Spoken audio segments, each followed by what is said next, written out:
everybody, and welcome to another edition of Swedgehammer Square. As always, I'm your host, Scott Wedge, and joined with me is, I believe, the very first interview with both Vera brothers, Gilbert and Brian. Gilbert, who's coming off a very questionable draw, a dubious draw last week in Austin. Many observers, myself included, thought you won. And Brian Vera coming off a spectacular big win, 8th round knockout here in the main event, here at the ballpark here in Frisco, Texas. Brian, you've got a lot of names, a lot of things in your future swirling around. Who do you want, and what do you think is the most realistic? Man, I'll fight anybody. I would like to fight Julio Cesar Chavez Jr., but I think we're going to fight Andy Lee October 1st on HBO, so on the co-main event for Sergio Martinez, so we're ready for whatever, man. It don't matter. Now, from what I hear, there's a possibility that that card may land in El Paso. Do you know that to be the case? I have no idea, man. They said maybe Arlington. They talked about Madison Square Garden, so we'll see. I don't even know yet.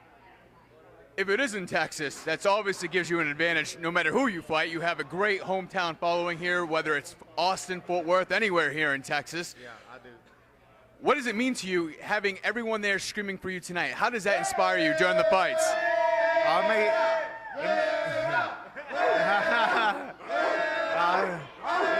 It makes it fun, man.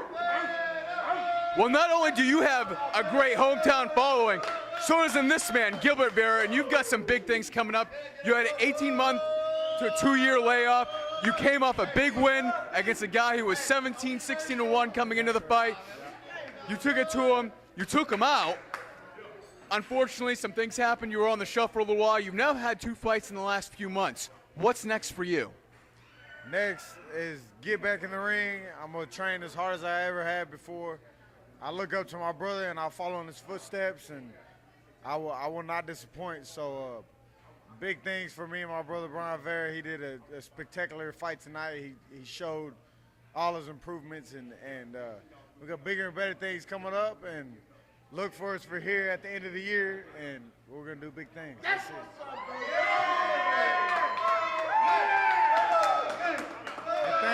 Thanks to God. God bless everybody. Thanks to all our fans out here. We appreciate it. Well, it's clear that you have a big fan base, just like your brother up here. One of the local fights that a lot of people have talked about is a fight with Charles Hadley. I know it's a fight in the past that you've wanted. He's got some legal issues going on. Is there any possibility for that fight happening before the end of his legal case? There is a big possibility that'll happen, and we'll train and be ready, and I can't wait for big opportunities like that. Charles Hadley, it'd be a good fight.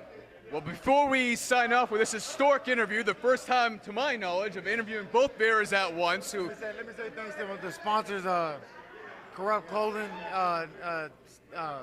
ComputerNow.com. ComputerNow.com. And we want to thank them, man. We're gonna keep rocking.